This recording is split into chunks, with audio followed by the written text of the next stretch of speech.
Olá, está começando mais uma noite de oração. Seja bem-vindo. Hoje, de maneira muito especial, também falando aqui para a congregação São Lucas, onde eu estou em Canoas, no Rio Grande do Sul, e também aqui para a congregação Cristo para Todos de Macapá, a qual iremos atender a partir do próximo ano.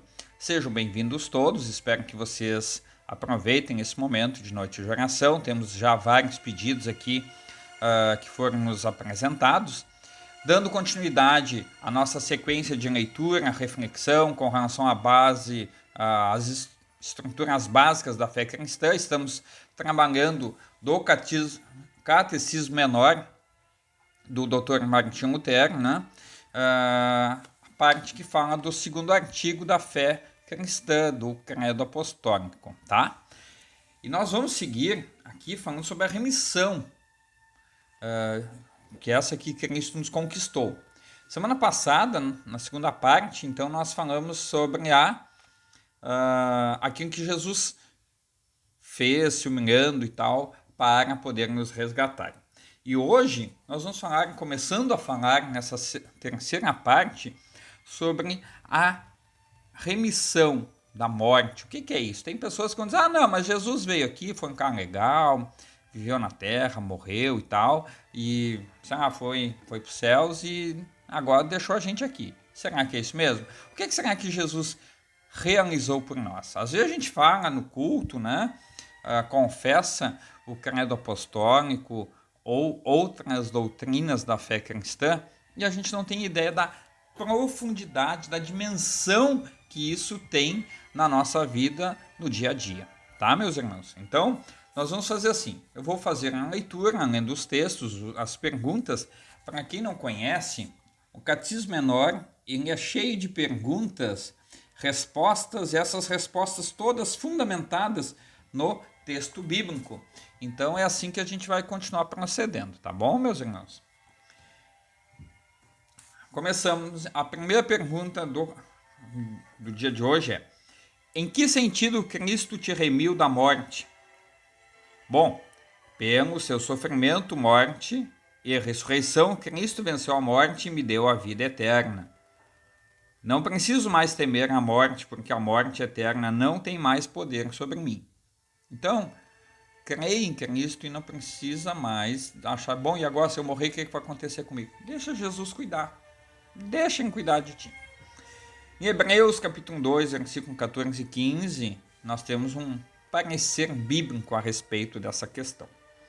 Visto, pois, que os filhos têm participação comum de carne e sangue, destes também ele igualmente participou para que por sua morte destruísse aquele que tem o poder da morte, a saber, o diabo, e livrasse a todos que pelo pavor da morte estavam sujeitos à escravidão por toda a vida. Em 2 Timóteo, capítulo 1, versículo 10, diz assim: manifestada agora pelo aparecimento de nosso Salvador Cristo Jesus, o qual não só destruiu a morte, como trouxe luz à vida e à imortalidade. Em 1 Coríntios, capítulo 15, versículos 55 a 57, nós podemos ler: onde está, ó morte, a tua vitória? Onde está, ó morte, o teu aguilhão? O aguilhão da morte é o pecado, e a força do pecado é a lei. Graças a Deus que nos dá a vitória por intermédio de nosso Senhor Jesus Cristo. Isso está lá em 1 Coríntios 15, versículos 55 a 57, onde o Paulo então escreve, lembrando que Cristo venceu a morte, nos remiu da morte. Em que sentido Cristo te remiu do poder do diabo? Aí a resposta vem assim: Cristo venceu o diabo, de modo que este não me pode acusar mais, e eu agora posso resistir vitoriosamente às suas tentações. Em Gênesis 3, versículo 15, diz assim: porém, inimizade entre ti e a mulher, entre a tua descendência e o seu descendente. Este te ferirá a cabeça e tu lhe ferirás o calcanhar. Ainda estava lá no paraíso, Deus já promete que Cristo viria, né? Em 1 João, capítulo 3, versículo 8, nos é dito. 1 João não é o Evangelho de João, é a carta, a epístola, primeira epístola de João, mais para o final da Bíblia.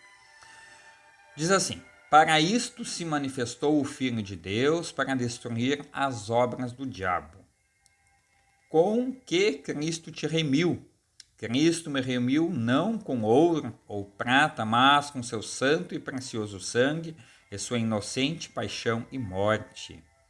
E aí você ainda poderia ler, né, o texto de 1 Pedro, capítulo 1, versículo 18 a 19, que fala a questão da remissão de Cristo, né, por nós. Ainda em 1 João, capítulo 1, versículo 7, nos é dito: o sangue de Jesus, seu Filho, nos purifica de todo pecado. É por isso que também se tem a expressão popular: o sangue de Jesus tem poder. Talvez as pessoas entendam de modo errôneo muitas vezes, né? Mas realmente o sangue de Jesus tem poder. Ele nos livrou do pecado, nos dá a certeza de que Jesus me ama e é o meu Salvador. De que maneira isso contribui para a tua redenção? Por meio de sua vida santa e de seu padecimento e morte, Cristo satisfez e pagou as minhas culpas como meu substituto. Então Jesus realmente morreu em nosso lugar, sofreu, padeceu em nosso lugar. Em Romanos 10, versículo 4, nos é dito: o fim da lei é Cristo, para a justiça de todo aquele que crê. Em 2 Coríntios 5, 21, diz assim: aquele que não conheceu o pecado, ele o fez pecado por nós, para que nele fôssemos feitos justiça de Deus. Cabe lembrar que Jesus não pecou, tá? Ele padeceu, e é por isso que ele pode ser e é o nosso Salvador, porque ele disse: eu assumo a bronca no teu lugar. Você não pode, não consegue, mas eu sou santo e puro, eu morro em teu lugar. E é por isso que nós somos redimidos pelo sangue de Cristo, pois sangue inocente derramado em favor de pecadores. Vejamos aqui. Em Isaías 53, versículo 4 e 5, esse texto é muito interessante, diz assim: certamente ele tomou sobre si as nossas enfermidades e as nossas dores levou sobre si. E nós o reputávamos por aflito, ferido de Deus e oprimido. Mas ele foi transpassado pelas nossas transgressões e moído pelas nossas iniquidades. O castigo que nos traz a paz estava sobre ele, e pelas suas pisaduras fomos sarados. Mais uma vez, tomando água aqui na caneca da Gelcat, Juventude Evangélica Catarinense, né? Das Cataratas do Iguaçu. Legal, muito obrigado sempre, uma gratidão imensa. A quem então pertences pela redenção? Cristo me remiu, me resgatou e me salvou, tornando-se desta maneira o meu Senhor e eu propriedade sua. Apocalipse 5, versículo 9 nos é dito: foste morto e com o teu sangue compraste para Deus os que procedem de toda a tribo, língua, povo e nação. Todos, agora, por causa de Cristo, pertencem a Deus. Então o ser humano pertence a Deus.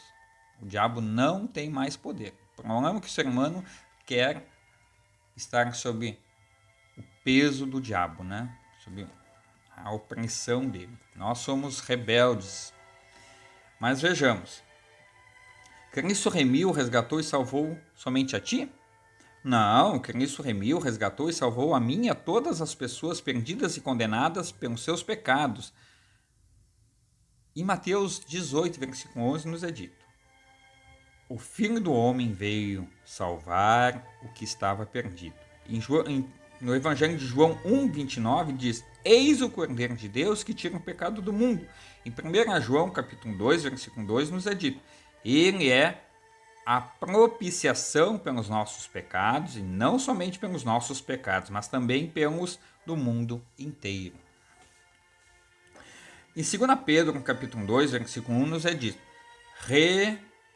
renegarão o soberano Senhor que os resgatou, trazendo sobre si mesmo repentina destruição. É isso que eu disse antes, né? O ser humano, por causa de Cristo, pertence a Deus, mas o ser humano rejeita Cristo, rejeita Deus e acaba se envolvendo em situações que só o afastam de Deus. Em que consiste a exaltação de Cristo? A exaltação de Cristo consiste que ele usa... A exaltação de Cristo consiste em que ele usa sempre e inteiramente a majestade divina comunicada à natureza humana. Filipenses 2, versículo 9 ao 11, diz assim: pelo que também Deus o exaltou sobremaneira e lhe deu o nome que está acima de todo nome, para que ao nome de Jesus se dobre todo o joelho no céu, na terra e debaixo da terra, e toda língua confesse que Jesus Cristo é Senhor, para a glória de Deus Pai. Por que as palavras do segundo artigo descrevem esse estado? O segundo artigo descreve o estado de exaltação com as seguintes palavras: desceu ao inferno, no terceiro dia ressuscitou da morte, subiu ao céu, está sentado à direita de Deus, Pai Todo-Poderoso, de onde há de vir a julgar os vivos e os mortos. Que ensina a Escritura a respeito da descida de Cristo ao inferno? O que a Bíblia nos diz? Bom, a Escritura ensina que logo após ter sido vivificado na sepultura, Cristo desceu ao inferno não para sofrer, mas para proclamar sua vitória sobre seus inimigos no inferno. E aí tem um texto interessante que diz assim, em 1 Pedro, capítulo 3, versículo 18 e 19, Cristo morreu uma única vez pelos pecados, o justo pelos injustos, para conduzir-vos a Deus, morto sim na carne, mas vivificado no Espírito, no qual também foi e pregou aos espíritos em prisão. Que ensina a Escritura a respeito da ressurreição de Cristo, diz assim: no terceiro dia, Cristo saiu do sepulcro, com o corpo transfigurado e glorioso, mostrou-se vivo aos seus discípulos. Aí tem várias passagens bíblicas, né? Mateus 28, do 1 a 10, relatam isso. Marcos, capítulo 16, do 1 a 8. Lucas, capítulo 24, 1 e 2. João, capítulo 21 e 2, que conta a história da ressurreição. Quer conhecer um pouco mais? Uma sugestão, dá uma olhada. Sempre mais pro final do Evangelho, ali sempre tem basicamente um resumo dos textos, né, de como que foi a ressurreição de Cristo. Dica importante aí para você acompanhar e conhecer melhor a história, para que você não caia nas armadilhas que alguns dizem, foi descer e tudo aquilo. Confira você mesmo, testifique e vê se está com base nas Escrituras. Por que a ressurreição de Cristo é tão consoladora para nós? A ressurreição de Cristo é tão consoladora para nós porque ela prova incontestavelmente, primeiro, que Cristo é Filho de Deus e verdadeira a sua doutrina. Segundo, que Deus Pai aceitou o sacrifício de seu Filho para reconciliação do mundo. Que coisa maravilhosa, né? Terceiro, que todos os fiéis ressuscitarão para a vida eterna. Todos os fiéis. Estou enfatizando isso porque algumas pessoas vão dizer, não, mas Deus é amor e depois quando Jesus vier vai todo mundo para o céu. Para os que creem. Então creia nas palavras. Creia, não perca a sua vida perdendo tempo. Invista no que é concreto, é real, é verdadeiro. A sua fé em Cristo Jesus, ouça a palavra salvadora. Não leve na brincadeira. É muito importante que você tenha esta consciência e você não leve na brincadeira a sua eternidade. Por exemplo, a eternidade, por si só o nome já diz, não tem fim. A tua vida aqui neste mundo tem. Então, creia em Cristo. E depois você vai ver o que é e como é maravilhoso ter paz com Deus por toda e para toda a eternidade. Eu espero ansioso por esse dia. Que Deus me guarde até lá. Que Deus guarde você. Que Deus guarde seus familiares. E a quem ainda não crê, fale de Cristo para que eles também sejam trazidos para a liberdade que só Deus pode dar. Tá bom? Seguindo aqui. Em Romanos 1, versículo 4, nos falando sobre a questão da ressurreição e as promessas consoladoras, diz assim: Jesus foi poderosamente demonstrado Filho de Deus, segundo o Espírito de Santidade, pela ressurreição dos mortos. No Evangelho de João, capítulo 2, versículo 19, nos é dito: destruí este santuário e em 3 dias o reconstruirei. Jesus fala do santuário, um templo em Jerusalém. Jesus estava dizendo, não, esse templo teve uma finalidade até aqui, mas o verdadeiro templo está naqueles que creem em Cristo Jesus. Tá?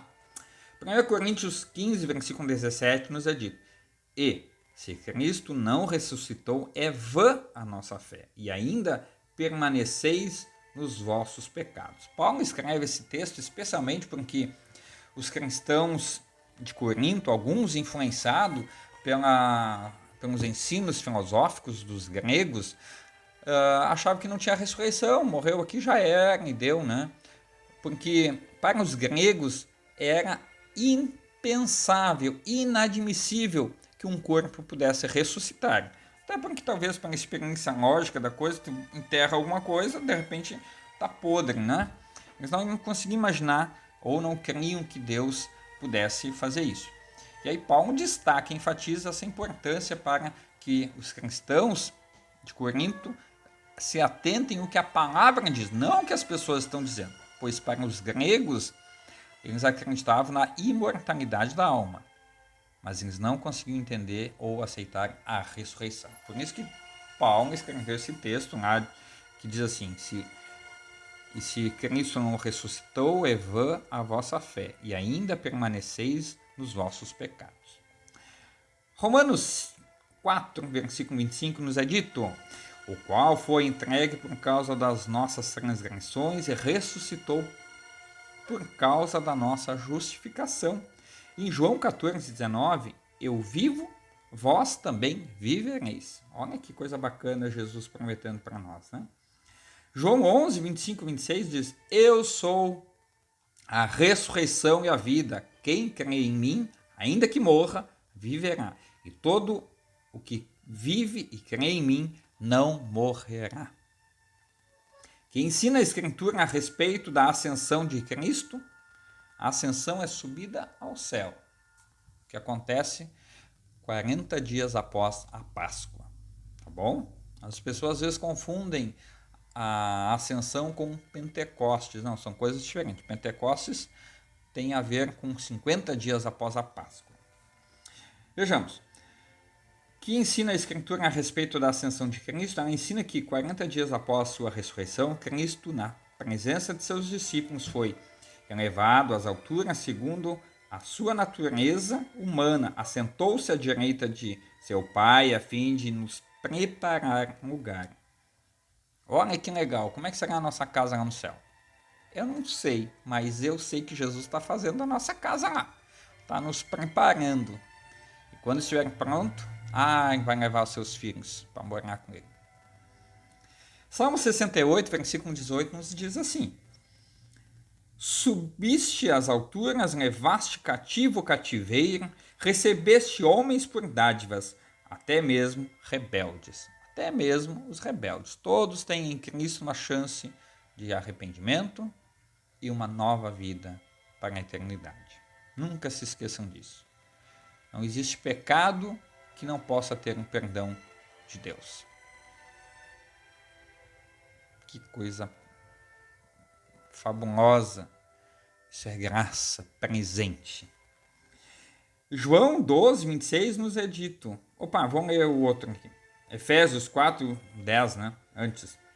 Diz assim: Aquele que desceu é também o mesmo que subiu acima de todos os céus para encher todas as coisas. E agora, João 12, 26 diz: onde eu estou, ali estará também o meu servo.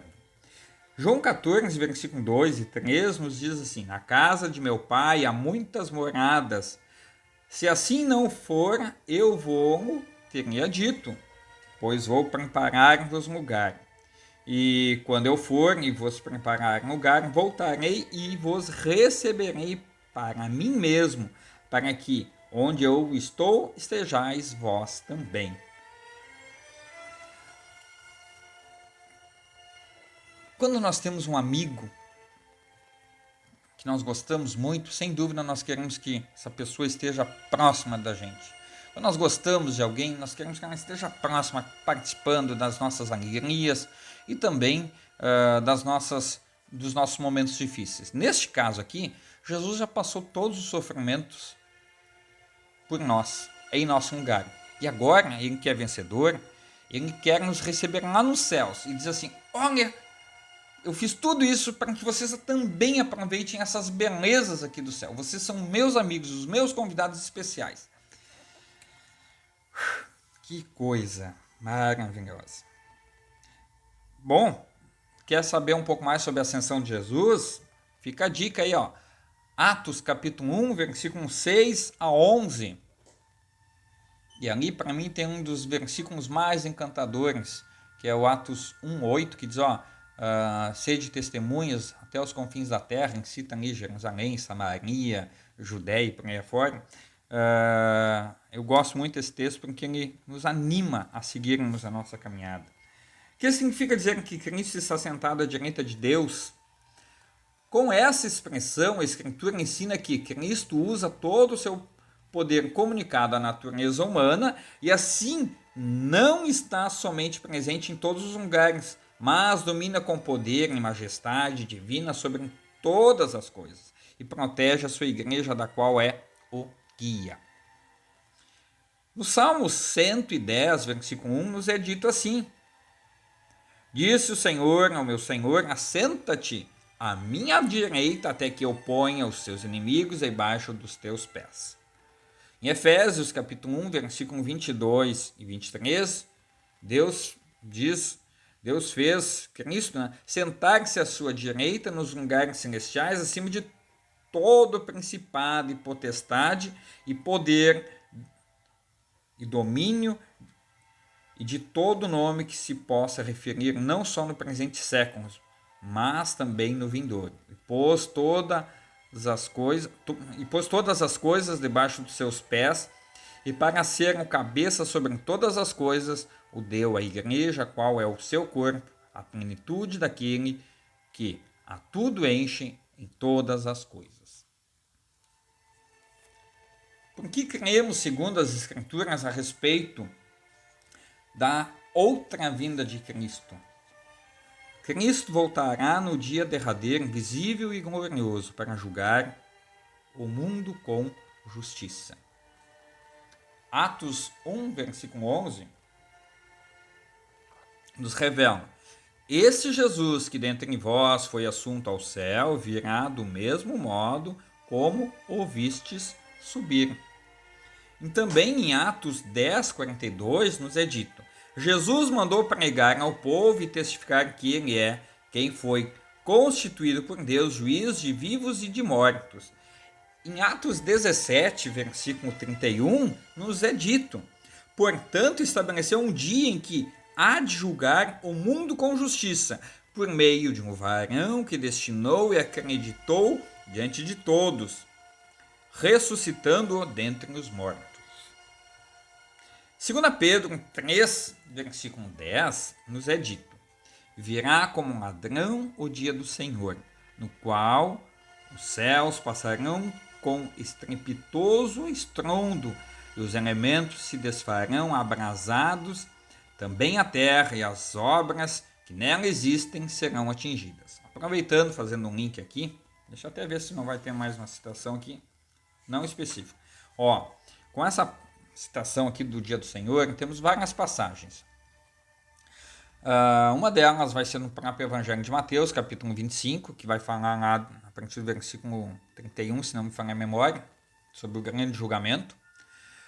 Também depois nos vai ser dito lá em Romanos capítulo 8, do versículo 18 em diante, que toda a natureza por si só espera que isso aconteça. Ela espera que os filhos de Deus, aqueles que amam a Deus, sejam revelados publicamente e que todos saibam quem são os filhos de Deus. Mesmo que a natureza, essa que nós conhecemos, pereça, mas ela se alegra porque estará cumprindo o propósito de Deus, para o qual ela foi criada. Do mesmo modo, nós temos em Apocalipse várias citações. Uma delas, gosto muito de lembrar, Apocalipse 7, que fala exatamente como que é nos céus, né? Em que Deus enxuga todas as lágrimas, nada pode nos causar mal. Mas também, aí voltando um pouquinho, em 1 Tessalonicenses capítulo 4, versículo 13 a 18, lá vai ter, Paulo ali faz uma descrição bem resumida de como é o dia do Senhor, como é que vai acontecer. Ele vai explicar direitinho, é um passo a passo. Então a Bíblia por si só ela vai se completando, ela vai se, digamos assim, explicando a si mesma. Não precisa outra literatura, como alguns vão dizer por aí, que a Bíblia é pouco, que ela não atende mais às necessidades do nosso dia a dia. O que não atende é a necessidade das loucuras. Ela continua sendo fiel ao seu propósito, que é chamar o povo de Deus ao arrependimento, chamar o povo de Deus a confiar que Cristo é o enviado de Deus, o Salvador de toda a humanidade. Tá? Onde é que nós paramos aqui? Deixa eu ver aqui.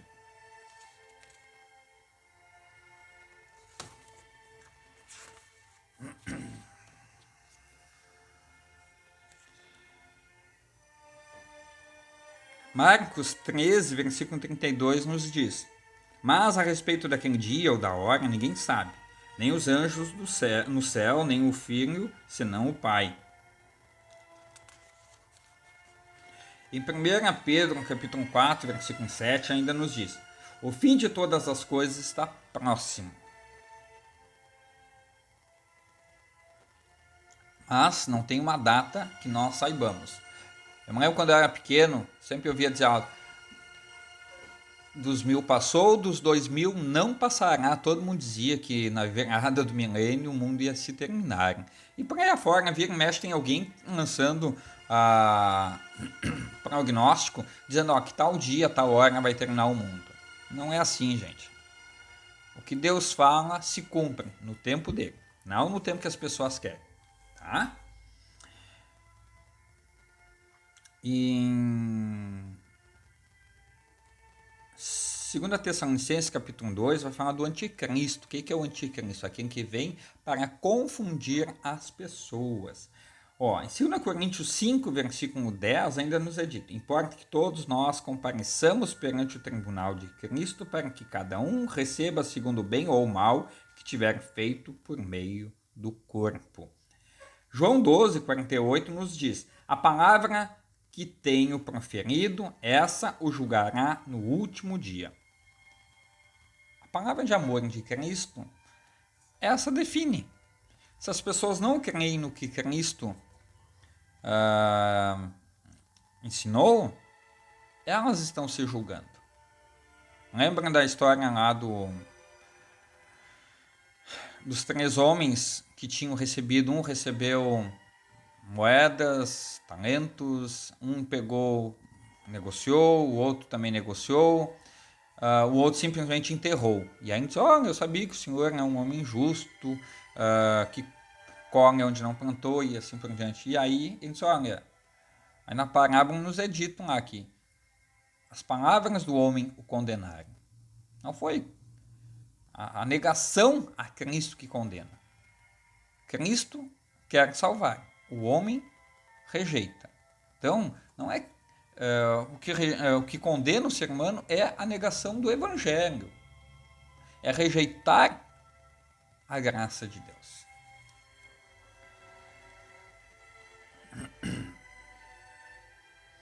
Vejamos.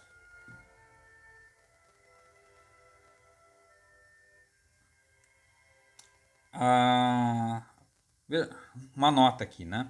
O milênio que diversas igrejas ensinam é uma doutrina não bíblica. O que é esse milênio? Tem igrejas que dizem, ensinam que Deus voltará, aliás, que Jesus voltará, habitará, terá um trono aqui na terra e governar durante 1000 anos. Enquanto isso, mas antes disso, algumas pessoas serão abduzidas, simplesmente vão desaparecer da face da terra. Mas não é isso que a Bíblia nos diz. Ela diz que terá um dia final para todos.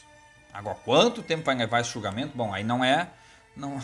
A Bíblia não fala, só diz que tem um dia do juízo final. O dia que Deus marcou para que todos prestem contas perante Ele. Tá?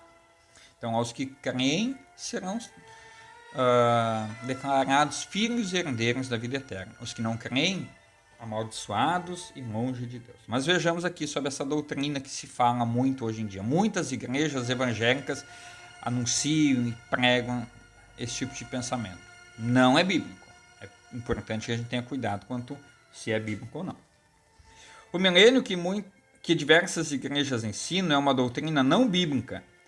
Eles dizem que antes ou depois que Cristo voltar, a igreja experimentará literalmente um período de 1000 anos, chamado milênio, de paz e prosperidade aqui na Terra. Baseiam isso na linguagem figurada de Apocalipse 20. Mas esse capítulo fala a respeito do reinado espiritual de Cristo na Terra pelo Evangelho, pelo qual dá a paz que o mundo não pode dar, e não se refere a um governo terreno. O arrebatamento, do qual algumas denominações falam, isso lá em 1 Tessalonicenses, capítulo 4, versículo 13 e 18, é um acontecimento no juízo final. É isso que eu já disse antes. Mas tem gente que vai pegar esse texto e diz, não, ele está dizendo, elas vão ser levadas aos céus. Não confunda os textos bíblicos. Não coloque palavras na Bíblia que não estão lá. Tá bom? Vejamos. Os vivos naquele dia serão arrebatados, estarão nos ares juntamente aos ressuscitados, enquanto céu e terra se desfazem em fogo. Deus julgará a todos e criará novos céus e nova terra, na qual habitará a justiça, conforme, aí você pode confirmar tudo isso que eu acabei de ler, no capítulo 21 e 22 de Apocalipse. Se alguém tiver alguma dúvida, entre em contato, estou à sua disposição para que a gente possa conversar e ajudar a sanar essas dúvidas que você possa ter. Como o catecismo descreve a ressurreição e exaltação de Cristo e ao mesmo tempo o desígnio final de toda a obra da ressurreição, para que eu pertença e viva submisso a Ele, em seu reino, e sirva em eterna justiça, inocência e bem-aventurança, assim como Ele ressuscitou dos mortos, vive e reina eternamente. Isto é certamente verdade. Tá? Lucas 1, capítulo 1, versículos 74 e 75, nos é dito: jurou de conceder-nos que livres da mão de inimigos o adorássemos sem temor, em santidade e justiça perante Ele todos os dias. E ainda nós temos aqui, 2 Coríntios, capítulo 5, versículo 15, Cristo morreu por todos para que os que vivem não vivam mais para si mesmos, mas para aquele que por ele morreu e ressuscitou. Tá? Muito bem, então aqui nós encerramos de maneira mais detalhada essas explicações com bases bíblicas, uma caminhada dentro da Bíblia com relação à pessoa de Cristo Jesus, com alguns pontos, né, são abordados, alguns questionamentos, algumas perguntas e respostas, para que a gente possa, via o catecismo, entender melhor quem é Cristo Jesus, o que ele fez, a sua obra redentora, como ele agiu no mundo. Fica a dica, esse aqui é o terceiro link, né? Mas eu sugiro que você então pegue e acompanhe. Tem os outros dois a respeito da pessoa de Cristo. E semana que vem, mesmo sendo semana de Natal, nós vamos estudar sobre a santificação, tá? Tá aí, ó. Então não perca semana que vem, damos continuidade. E aqui é maravilhoso. Todos os artigos, esse aqui ele é bastante extenso, talvez a gente vai gastar umas 3, 4 semanas ou mais, mas eu vou dizer uma coisa. O terceiro artigo, que fala sobre a santificação, sobre o Espírito Santo, cada palavra ali, é muita coisa para a gente discorrer, conversar. Então não perca, tá? E agora vamos ver aqui então se temos alguns pedidos. Já tem pedido que veio de Macapá, tem pedidos aqui da São Lucas em Canoas, tem pedidos que não são das pessoas aqui da congregação, tem pedidos e gratidões vindo lá da África, né? E assim por diante, tá? Então vamos nos preparar aqui para falarmos com Deus em oração. Então quero tomar a liberdade aqui para que a gente possa ler os pedidos, mas vamos botar uma musiquinha especial para o momento de oração, só um pouquinho aqui.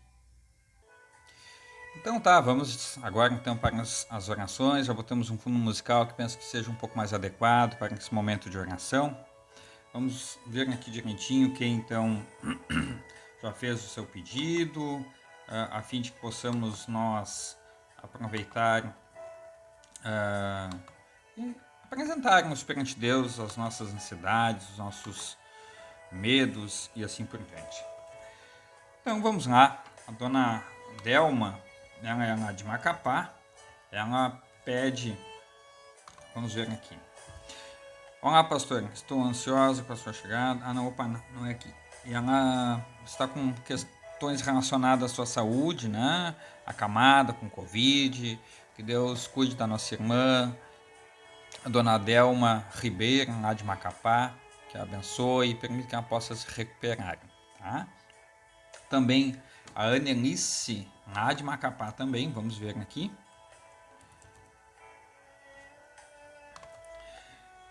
Ela pede pela saúde da mãe dela, que vai fazer a cirurgia da vesícula, a dona Maria Nunes dos Santos, e também pede em favor da prima dela, Ana Maria Nunes da Silva.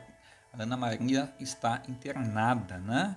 Então que Deus ampare a família toda nesse momento tão difícil, a família da dona Annelice. Do mesmo modo, nós temos um pedido muito carinhoso da dona Lisete, ela sempre participa conosco, está sempre com a congregação São Lucas, ela, sua família, pessoas sempre muito queridas por todos nós. Ela diz assim: oi pastor, peço oração pela minha família, Deus conhece as dificuldades de cada um, então peço perdão pelas nossas fraquezas e forças para que continuemos firmes e perseverantes nos nossos objetivos. Também peço que continue abençoando a nossa congregação São Lucas e todas as congregações luteranas espalhadas pelo Brasil. Abençoe os pastores, suas famílias. Agradeço por todas as coisas que recebemos, mesmo sem merecimento. E também pelo nascimento do nosso Senhor Jesus, né? Que vem ao nosso encontro Natal, que coisa maravilhosa. Vejamos, também queremos incluir em favor da congregação São Lucas. Hoje à noite nós temos um momento de reunião, um momento de encontro em que a diretoria que trabalhou e vai trabalhar até dia 31 de dezembro, ela vai se reunir juntamente com a nova diretoria, com o pastor André, e também com o pastor Orlando, que irá atender a congregação São Lucas a partir do ano que vem. Então que Deus desde já abençoe ao pastor Orlando, sua família, que essa convivência aqui na congregação São Lucas possa ser ricamente abençoada, tá bom? Então vamos orar também pelo pastor Orlando e sua família, né? Isso aí.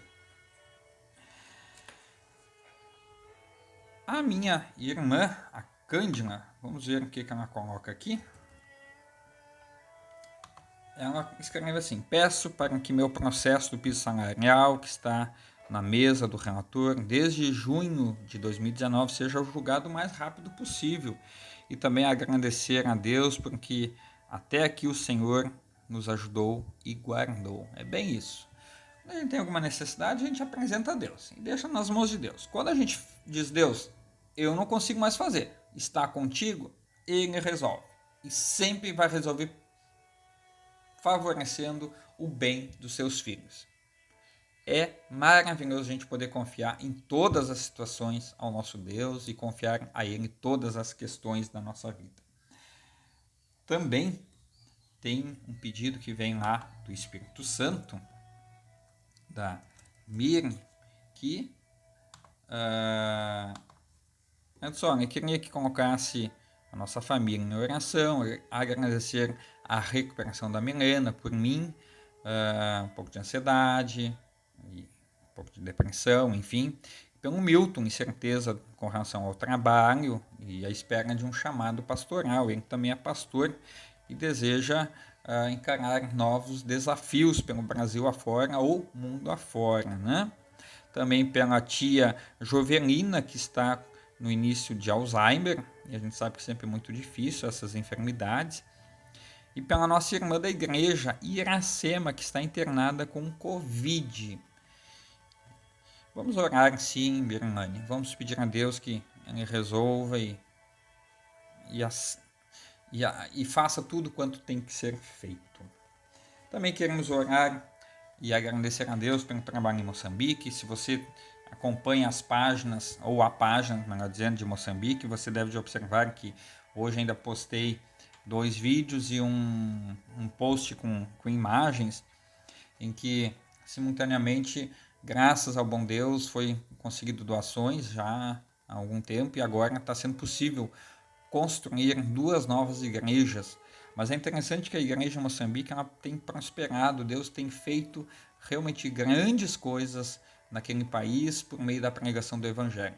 Onde a gente vê às vezes aqui no Brasil as congregações, os irmãos na fé não indo na igreja.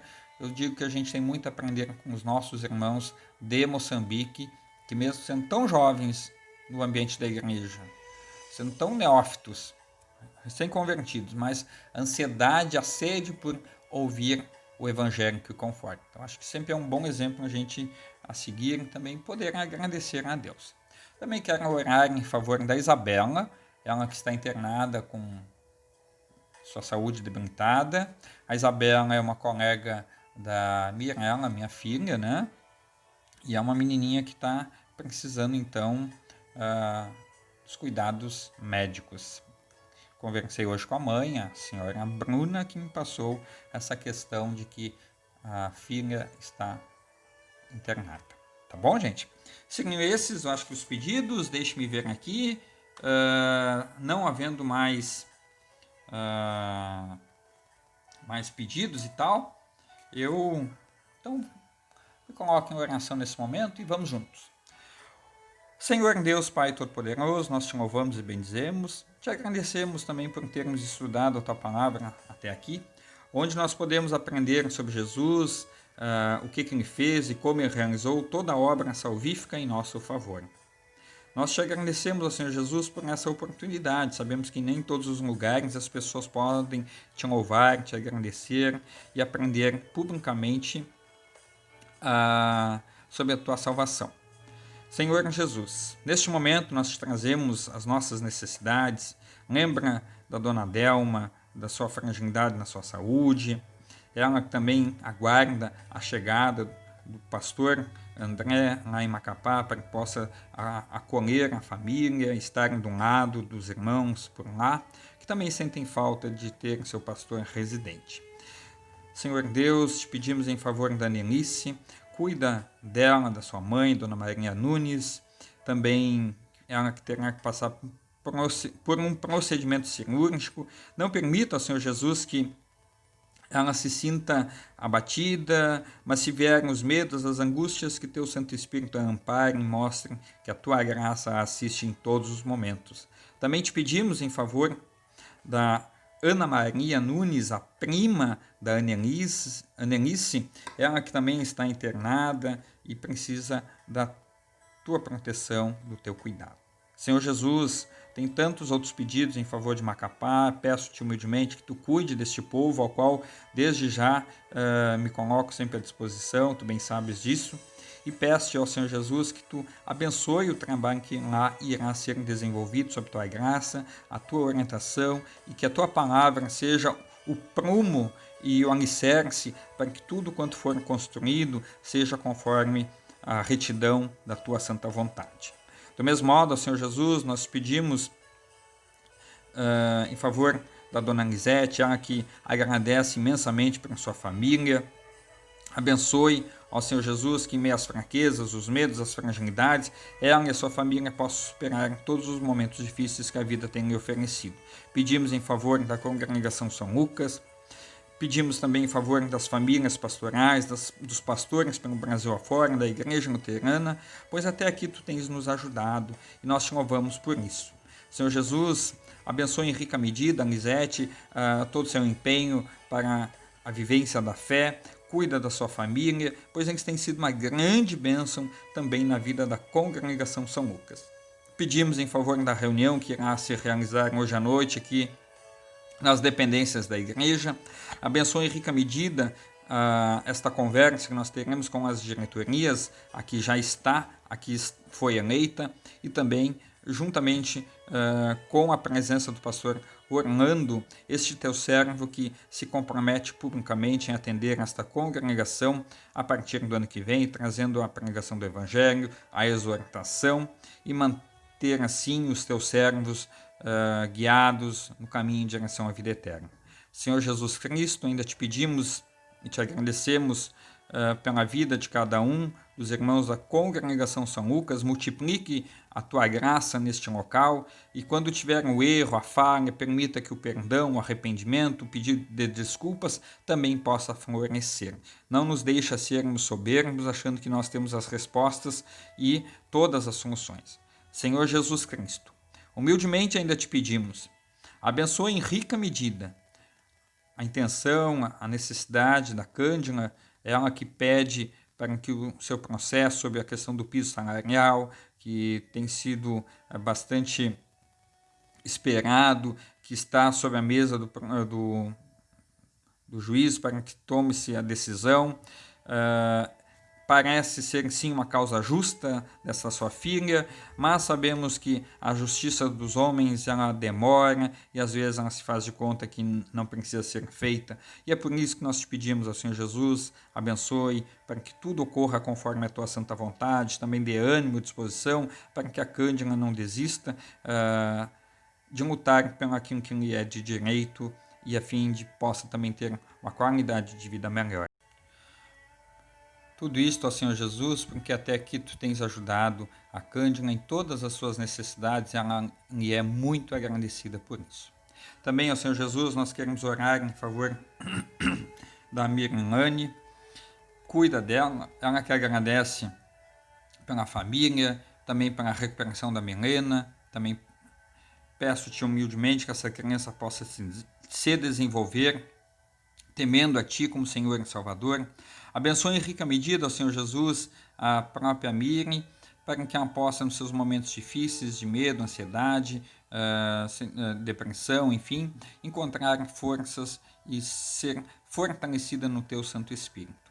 Senhor Jesus, cuida do Milton, o pastor Milton, para que ele também possa ter, de maneira digna e honrada, a possibilidade de um sustento, para que honre também o Teu propósito de que o homem seja o mantenedor da sua casa e dê todos os proventos de sustento para a sua família. Permita que eu possa ter um trabalho ou até mesmo um chamado pastoral, a fim de que possa te servir como servo, ao qual foi preparado e capacitado para te honrar também via ministério pastoral. Também te pedimos ao Senhor Jesus em favor da senhora Jovelina, a tia da Miriam, ela que se preocupa com a tia, pois a tia tu bem a conhece, nesse momento em que ela é detectada com ao Alzheimer, essa doença que tem causado tanta tristeza, desamparo desânimo para muitas pessoas. Abençoe também nesse momento tão difícil toda essa situação. Senhor Jesus, humildemente ainda nós te pedimos, ser bondoso, misericordioso para com a dona Iracema, irmã da igreja lá de Linhares, que está debilitada, acamada, fragilizada por causa da Covid. Permita que ela possa se restabelecer e encontrar em Ti as forças necessárias para encarar todos os momentos difíceis que a vida tem apresentado. Ainda queremos orar em favor da Isabela, a Isabela que está internada, precisa do Teu cuidado, da Tua proteção, ela que estuda com a Mirella e precisa sim ser restabelecida na sua saúde para que possa voltar a sorrir e em convívio com a sua família continuar os dias nesta caminhada aqui na Terra. Pedimos ao Senhor Jesus que proteja a Isabela, seus irmãos, sua mãe, seu pai, que toda a família se sinta amparada e acolhida nos teus braços. E sabemos ao Senhor Jesus que ela que precisa de um procedimento delicado e precisa sim que a tua mão bondosa abra as portas e também permita que os governantes que devem autorizar essa cirurgia possam se sensibilizar pela necessidade dessa sua filha. Nós assim oramos e confiamos que tu tens reservado o melhor para todos nós. Ó Senhor Jesus, humildemente assim nós nos apresentamos a Ti, pedindo que Tu guarde a cada um de nós, livra-nos de calamidades, infortúnios, e não nos deixes desamparados e não nos deixe com medo das coisas que haverão de vir. Fica conosco, nós assim oramos e em Ti nós confiamos. Amém.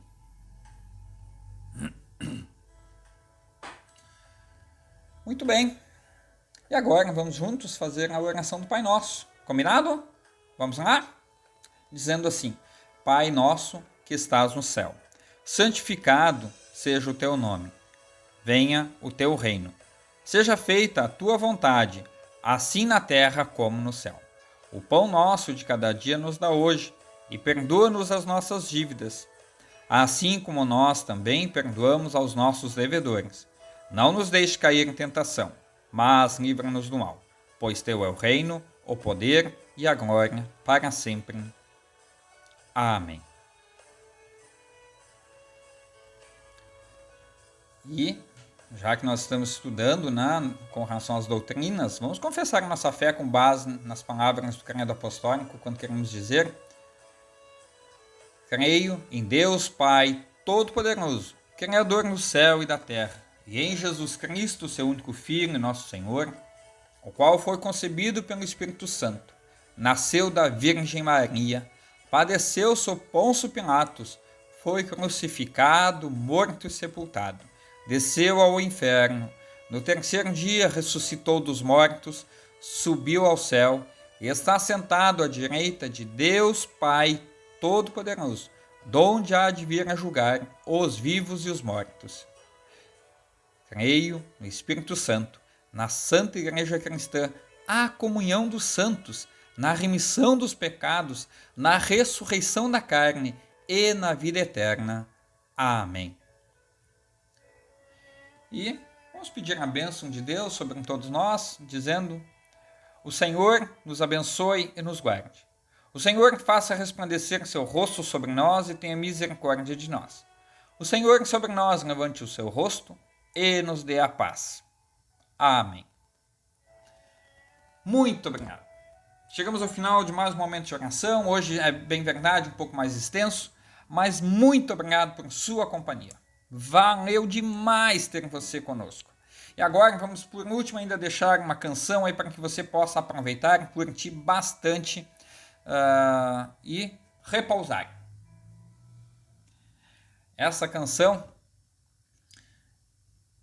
vale a pena a gente ouvir e pensar com muito carinho nela. Te liga aí. Qualquer coisa, entre em contato, que estou à sua disposição. Até mais!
onde andares na viagem, não pares, não canses de falar a esse povo que tem tanto a ouvir, esta gente que não sabe onde ir. A boa nova de Jesus vai mostrar, e a vida que Ele pode nos dar.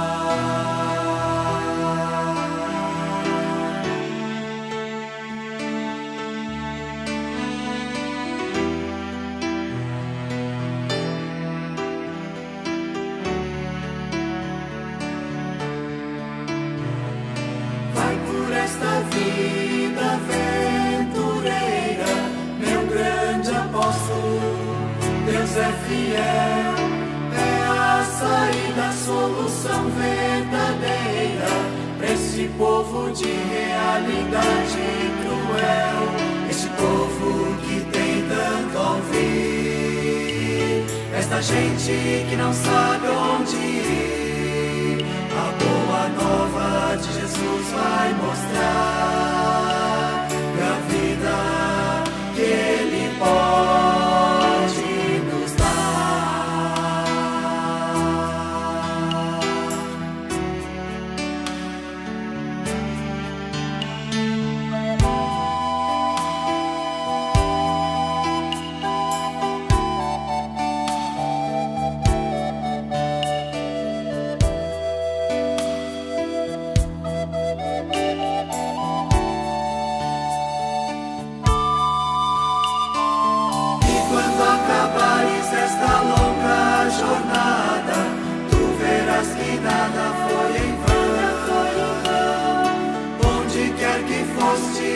Deus lá esteve, agiu com o poder de sua mão.